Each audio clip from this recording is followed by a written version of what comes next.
Welcome and thank you for joining us. You're listening to the Beyond 50 radio program. I'm your host, Daniel Davis. Coming up is Valentine's Day, and we all try to seek to please our loved ones and be sure that we shower them with the love that we feel we probably haven't given them all year long because we're too busy with other things.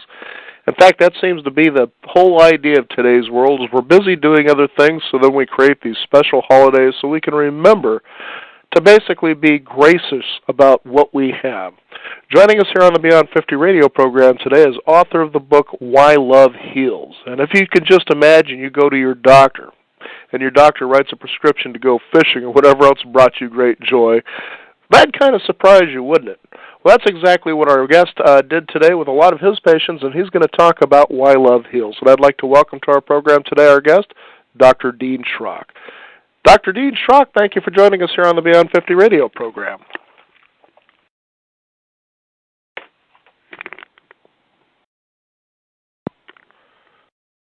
Dr. Dean, are you there? Oh, I apologize. I had the mute button off. I'm sincerely sorry. I apologize again. Believe me, I'm pleased to be your guest today and to talk about love. And it is interesting that we're a couple of days away from Valentine's Day. Now, let's talk about the background of what you did as far as mind-spirit medicine goes and why you've decided to take this approach, especially when it comes to people who may even have severe illness. Yeah, well, initially, of course, I had my doctoral work in what is called guided imagery, which some people may understand like self-hypnosis, where you can use your thoughts and imagination to actually change the structure and function of your body and behaviors. So I had a pretty strong introduction to that, along with personal experiences where I was able to use it to change hay fever allergies, to stop smoking, to lose weight, and even to change a condition in my knee. I'd torn up playing soccer in college instead of needing surgery. And that drove me to go to school to try to understand this. And at first I didn't believe it. There had to be another reason to explain how I could do all of that. The mind just couldn't be that powerful. But as I studied further and then, of course, went on in my work to work with cancer and other chronic diseases, and especially cancer, I was very pleasantly surprised to see just how effective the mind can be in affecting an immune response or in any way affecting a disease process, and there's considerable research to support this. Mm-hmm.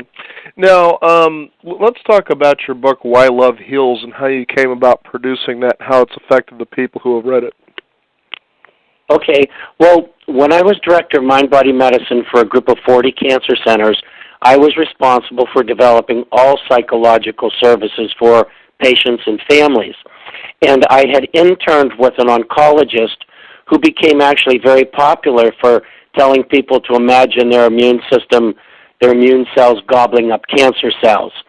And this particular physician, his name is Carl Simonton, actually his emphasis was much more on telling people to develop a will to live or do that which brought them more joy into their lives. One of the things he observed as the physician was that people getting the exact same treatment for the exact same diagnosis were having different outcomes, and that can be very confusing and frustrating. But what he observed was those who had this greater will to live, an enthusiasm for life versus giving up and hopelessness, were those doing better. So he developed a program where that was the emphasis, to have them do what brought them greater joy, and he found that it affected survival. And so when I interned with him, we agreed to do additional research and work, and then 25 years later, when I published my study, we found similarly that it significantly affected survival with cancer when you however you facilitate people developing this will to live. Mm-hmm. You know, it's really interesting, Dr. Schrock, is that we've covered the ideal of how the mind works and beliefs and how we decide to choose how we feel in particular given moments. And what's really interesting is that's a really powerful, easy tool, if you will, for lack of a better word, but it's amazing that as simple as it sounds, that it really takes some doing to be able to follow that path. Why do we find that so difficult to do? Well, I would just say in general, change is difficult. You know, we become pretty comfortable with certain ways of doing things, and when you introduce something new, like it was my experience, The idea that you could change, hay fever allergies as you suffered with for 15 years, and your doctor told you you're going to have to live with it. So the idea that you could do that yourself, I think really takes a bit of a leap of faith and some discipline, to be sure. But I can tell you, based on my work and research, if people take this seriously, and I don't care what the disease or condition they're concerned about, absolutely it can affect it. Your beliefs really are that powerful. Mm-hmm. Now, just to give folks an idea, let's say that something, kind of devastating happens. Pay attention to where your thoughts go in that particular moment. And it's really quite interesting how we tend to, and maybe it's because of the impact of how we have so many messages today that hit us that are negative, but we tend to take that negative slant. Why do you think that is? Oh, boy. Well, in childhood in particular, we become very conditioned to believe lots of things that our parents, our community, our culture believe are true, but in fact may be very unhealthy. And I would certainly say this includes the idea of creating a better balance in your life between taking care of yourself and doing for others, because one of the most major surprises I found in my work when I was encouraging people to think about their interests and their needs and their values and incorporate them into their lifestyle, Daniel, they couldn't do it. I thought I was giving them a license to steal as one of their doctors, and here they were with cancer, and they found it too selfish. So we learn a lot of unhealthy things and negative ideas or beliefs about things, and they obviously carry over into our lives in so many ways. Mm-hmm. Isn't that the truth? It seems like whenever adversity comes, you say to yourself, geez, how come this always happens to me, instead of trying to realize, what is my lesson for growth here for the most part? And it's very powerful to understand that beliefs are very powerful even as a medicine. What sorts of results, you shared some of them, but as you do what you do, especially what you talk about in your book, Why Love Heals, that you get people to kind of turn that around, and what is the outcome for people as you do that? Well, it's interesting because of my background and my scientific training. I like to tell people there's such sound research for this.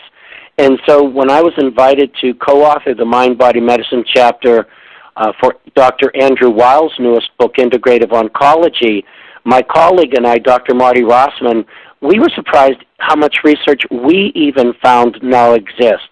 We ended up citing what we call meta-analyses because there was so much research. So that's just specifically with cancer and more related to symptoms with cancer. But in my experience, there is absolutely nothing you can't affect when you understand the power of the placebo effect, or in quantum physics, the fact that actually consciousness literally creates. Mm-hmm. Now, it's you hear about guided imagery and things like that. When somebody starts to engage in that, how effective has it been for people percentage-wise? I think that would be difficult to say in general because depending on the individual, their motivation, but I would say because of what we know with the placebo effect, we know that it's at least 1/3 of the time effective, and in the best studies, double-blind studies, it's more like 55%. So I tend to say to people the odds are absolutely in their favor, and I never like to guarantee an outcome, Daniel. Sure. I even joke with my patients, remember when your physician signed his or her name in blood, I guarantee if you get this treatment, you'll do better. It's always about increasing the odds. And so that's the way I like to say it. But when I would talk to my patients and their families, say, how would you like to increase your odds 1/3 or more than 1/2? And so I would really say sincerely that the odds are in someone's favor. If they take this seriously, they can change a condition or make a very large impact. Mm-hmm. Now, what were some of your most remarkable experiences or insights that came from the work and the research that you've been doing? Well, of course, some of the personal experiences and seeing people live when they should positively not be alive at all. In fact, only last night I was doing an interview, and actually it was one where people could call in, and I had not talked to this person in 17 years, and I want to tell you sincerely, in as nice a way as I can, this fellow positively should be dead. When I was first working with him then, he was told he had 1 week to live. And so here he was on the call telling me how I'd gone through numbers of other prognoses where he was supposed to die, and he gave what we did, my work with him, a lot of the credit. I tried to tell him that I could only give him the tools and that he had to do it, but there are certainly experiences like that that were huge and pleasant surprises. I think the other major surprise is why I wrote my book, Why Love Heals, and that is that when I was teaching them guided imagery or stress management or the will to live, and in the end, when I would ask people as I would go on from cancer center to cancer center, please tell me what helped you the most that I taught, so I have the benefit of helping others as I go to these other centers. And to try to shorten the story, Daniel, what I found was that there wasn't any particular coping skill I taught them that helped them as much as they said that I listened, that I cared, and that I was sincere. And that's why I ended up writing Why Love Heals, because on the surface it sounds nice to say love heals or if you feel loved and cared for, but how does that actually work? So that was a very pleasant experience to take a lot of time actually to put that evidence together to explain why love literally does heal. But to find initially that, one, that it could make such a big difference, but that love made the difference, that I have to tell you, that really caught me by surprise. Mm-hmm. I was just thinking when you talked about how people need to be cared for, listened to, and supported, Dr. Schrock, is that the first one, to be listened to. It seems this day and age, people don't listen to other people as much as they believe they do. And just not too long ago, we were doing a segment on grief recovery, and what was really fascinating about the book that cornered around grief recovery is all the social conditioning we have around the grieving process. For instance, let's say a loved one passes away and the person that survives, people say, oh, don't worry, they've gone on to a better place, and they don't take the time just to listen to how that person is feeling, really, or they've got some sort of an answer to try to make them feel better rather than just saying, you sound like you feel like you're really alone. What does that feel like? And just keep your mouth quiet and let this person express themselves. So if you could, through your book, Why Love Heals, tell us how a person listens in a way that can heal someone. Well, I would even say to our van drivers who would go pick up patients who otherwise didn't have a way to come in to get their treatments, because they actually probably spent more time with patients than anybody else, because it would often be a long trip. And so they wanted some insight into, okay, so what do I say, or how do I deal with their questions, whatever they might be, because they're not medically trained or whatever. And I just said, even if you're sure you really don't know what to say, just say that. If you're really truthful, if you're really honest, if you really come from your heart, that's what people want to know most of all, and you don't have to say anything. The way I say it is, think of it like a best friend.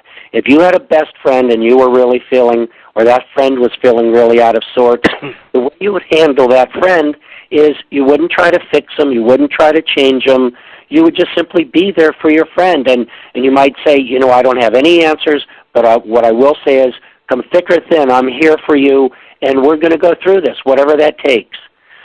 So that's how I would say, if there's something you feel you need to say. Otherwise, your presence, your heartfelt, caring presence, is an energy that is felt and appreciated more than anything. Mm-hmm. Now let's talk about what it means to really sincerely feel cared for. Well, it's kind of a thing you don't think about it. It's more of, it happens. When it's cared for, it's coming when we're thinking about it, that kind of cared for. It's a very different energy. It's felt differently.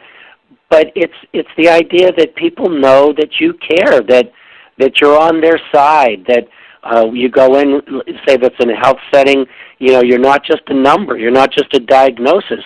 And I mean this well when I give you this example, but this is one I gave in my Doctor's Orders Go Fishing book, is that when you go in to be treated for cancer, you're actually considered in terms of a body site. You're a breast, you're a colon, you're a lung, you're a brain. And years later when we see our patients and we try to remember them, and I would go to different centers and I would say to physicians, hey, did you see this person? Do you remember this person? How are they doing? And I would give them information that I thought about in terms of their name or their personality or ways I knew them, but they always remembered them best as a body part. Now, I'm not saying this in any way to pick on physicians. It's part of the way that tends to be handled, and we dehumanize people, and we need to think of them as our brothers and sisters and mothers and fathers, and genuinely how we would treat those people is how we want to treat everybody. Mm-hmm. That's quite interesting to... Go ahead. Yeah, we're all God's children. Why would anyone treat someone differently than, the most precious person alive? Uh-huh. Now, is there, not that I'm saying this happens intentionally, but is there a reason that you have seen that doctors sort of seem disconnected from people when it comes to even severe illnesses? Well, firstly, I want to say that having worked with so many of them for so many years is that they do genuinely care for the most part. They just have their own ideas about how to go about it. And I'll pick on psychology before I pick on medicine. But in order to go into or be accepted into a doctoral program to be a psychologist, do you know that empathy is not high on the list in terms of why you're chosen to go on that program? It has to do with your test scores and how well you did in your coursework and so forth. And only then are you even considered to be admitted to that program. So similarly with physicians, if you can think that psychologists even aren't really initially picked because of empathy, I hope you can appreciate the physicians, or certainly then that's not the first quality they look for in determining who is admitted to medical school. And then it's just a sad situation that in medical school training, people don't appreciate fully the importance of how physicians and patients interact and communicate, and just how important that is.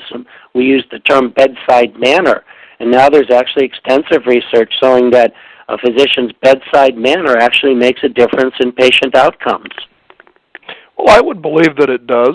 I mean, after all, that's usually the person you tend to see the most of while you're in the hospital.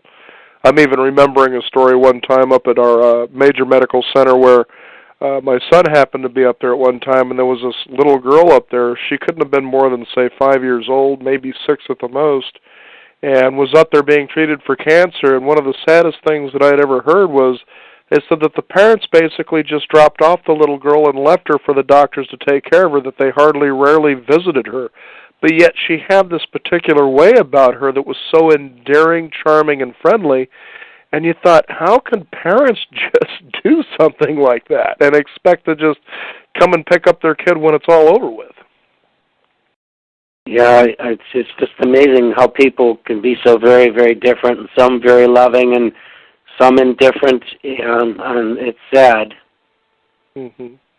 Now, because we're moving into such a different paradigm, it seems, when it comes to healthcare and medicine, especially with the mind-body-spirit approach, do you see that happening more and more as far as maybe beginning to get into schools and how they train doctors? Yeah, Daniel, actually it is happening. It's happening very slowly, but it is happening. But, for example, the research coming out of public health departments and schools of preventive medicine, it's really extensive, showing the importance of nutrition and exercise in particular. But do you know that in most medical schools today, these are still not required subjects for medical students? But the fact is that relatively recently, at least they're offered usually as electives. I would say maybe 10 years ago, these weren't even available, period. So it is changing. And then in the early 90s, a major study was done where they asked people what they do for their health care today, and it was determined that people go to alternative health care practitioners more than their primary care physician. And this actually became the most cited medical journal article in history. So this raised quite a big question around what we're doing and and looking more at why is this happening. So the fact is, and the thing that I think is really encouraging, Daniel, is that when we as consumers demand a service, it will become available. There are entrepreneurs who are very much interested in delivering any service that's profitable. So it's definitely changing. Unfortunately, there's still serious foot dragging as such, but it is changing. You know, you look at schools of integrative medicine now, like Dr. Andrew Weil at the University of Arizona, and the functional medicine approach that is essentially the same thing but another name, and looking at the importance of lifestyle. So it is changing. Well, it's very encouraging, you know, because I can remember back in the 70s and 80s, people would take a look at, you know, these approaches and they would say, that's all just a bunch of wizardry and it's a crock. And I thought to myself, but why don't you ask the real basic inherent question that's in front of you? And that is, but is it effective? And as we had, for instance, Suzanne Summers on our program talking about cancer and how she went through the process that she did in finding unconventional ways or alternative ways to treating and healing. She had mentioned that she was on the Larry King show where she had two of the doctors that she featured in her book and then two who were there apparently to refute the information. And as the two were refuting the information that these other two doctors were, you know, sharing with the audience there, she just stopped in mid-sentence and says, you know, look, you guys have spent billions of dollars in research and you're no further along now than you were 20, 30 years ago. How can you explain that? And I also brought up the fact, well, the other thing that was overlooked is why aren't they looking at, is this effective and how much more effective is it? And I always thought, to me, that when it comes to healing and health, shouldn't that be the issue, not how you go about it, but does it work? You know, it is true, but when you look at this hierarchy of healthcare and how this works, it absolutely starts with the physician. And so, rightfully, actually, you know, back numbers of years, we thought that pharmaceuticals or biochemical approaches were the way to affect the cells and the proteins in the cells and to actually, you know, come by an improved health situation. But our understanding has changed dramatically, and we've learned much more, but that system hasn't changed. And so what I found in working with people is they told me if the doctor didn't tell me to do it, it's not important. They didn't say it in those exact words, but that's the way it was. So again, if our medical students are not being taught this, and then I joke, can you spell malpractice?